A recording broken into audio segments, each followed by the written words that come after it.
A few months back, the Young Bucks had said that if Ring of Honor and New Japan had offered them dual contracts, that there might not be an AEW, at least for them. How would that have played out for you if that were the case? Oof.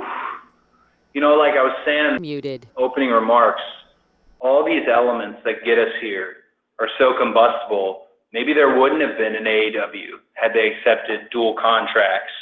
But honestly, the timeline exists because they didn't, and because they did start being the elite, and because I did leave WWE, and because Tony Khan, as a wrestling consumer and a billionaire, wanted to actually invest in us and represent the wrestling consumer because he's a wrestling consumer.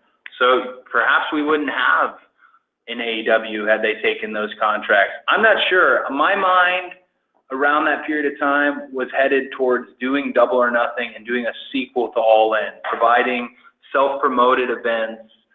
That was where my mind was at. The idea of this overreaching larger company, that idea just became more and more real as our free agency started to loom in January. But who knows? I'm glad that they didn't. No offense to any of those promotions, but it helps get us to this point here because Matt and Nick are pivotal to so much of what happens here. We all have to provide a different thing as EVPs, and I think if you watch from Double or Nothing to Fighter to Fight for the Fallen to All Out, every one of us performs and competes very differently, and that's the formula that works, and I'd like to keep it that way.